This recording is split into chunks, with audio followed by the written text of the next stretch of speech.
Welcome back to my channel, Statistics for Applied Linguistics. I'm Dr. Marnie Menegra, and today is a fun lesson. Today we are going to look at an introduction to JASP. So I know the first question you might have is, what is JASP?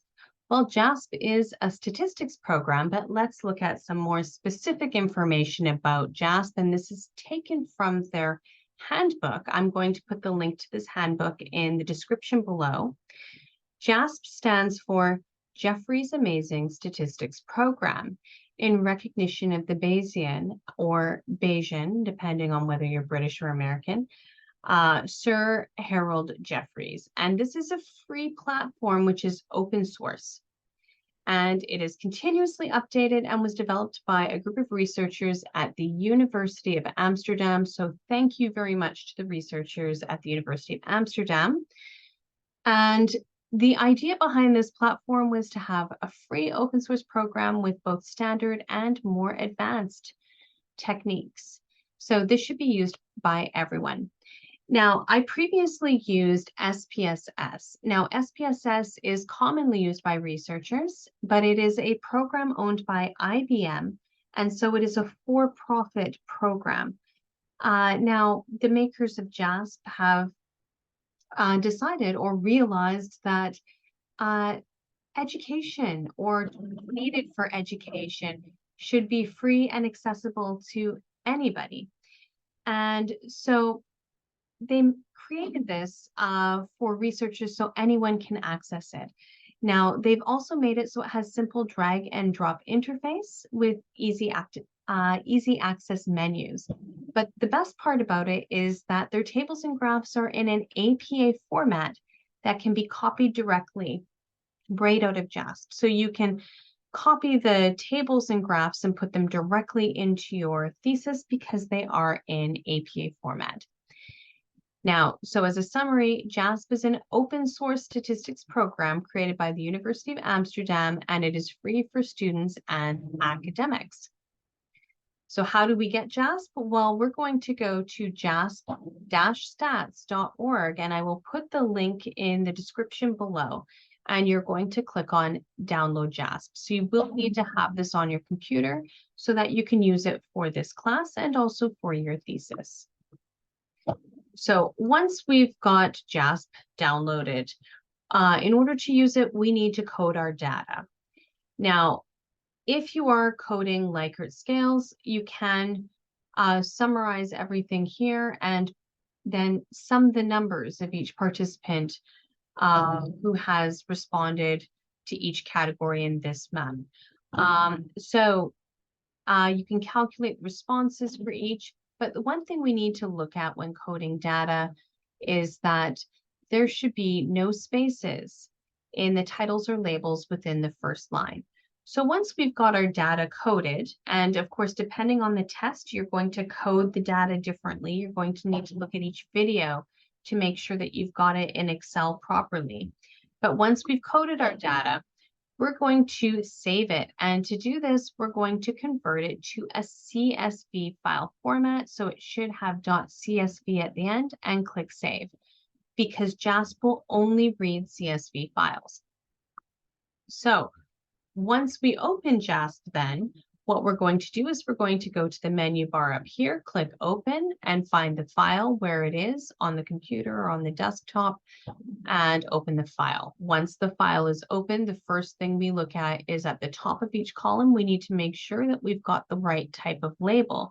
So remember in a previous video, we looked at nominal, scale, and ordinal data. That's what these icons indicate. This is nominal.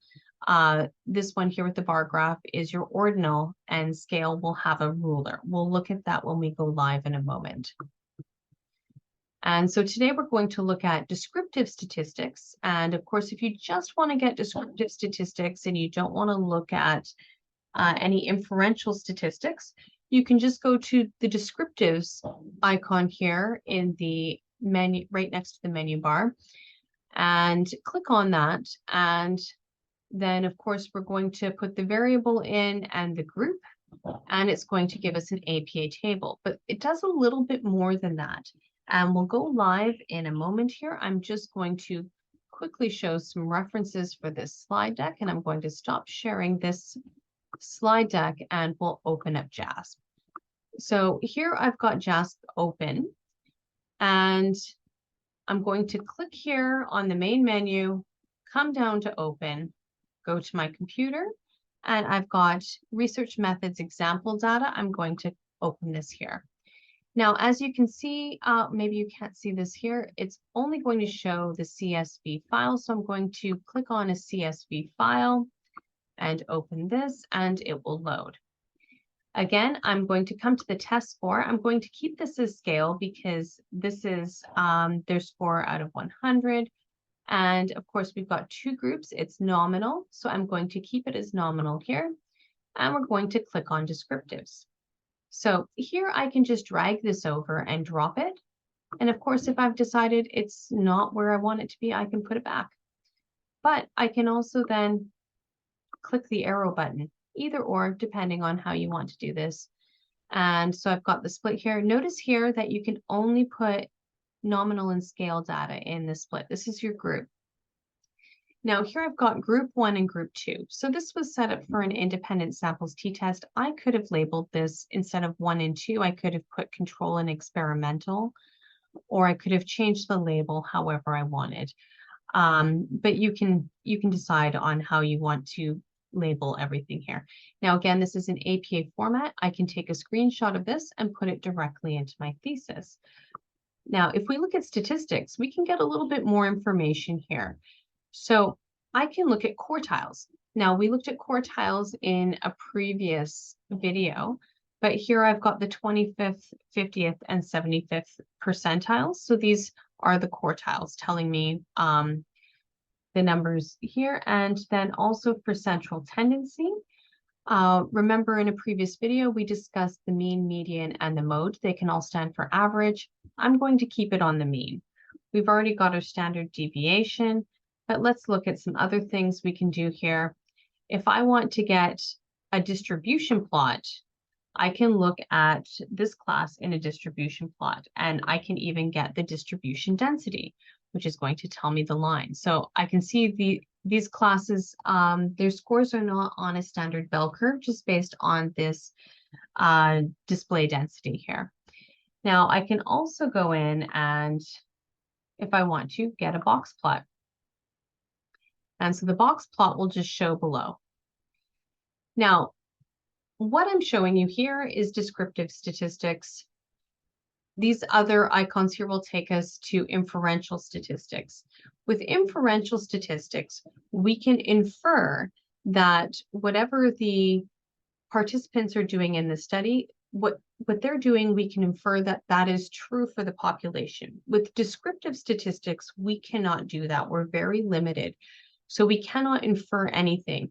So just because these two classes performed differently, one might be, let's say number 1 is the control group and number 2 is the experimental group.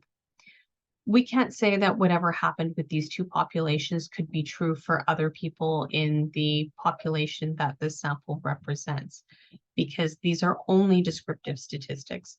But we will, in the next few videos, go through the different types of t-tests and ANOVAs and other inferential statistics that you can do in JASP.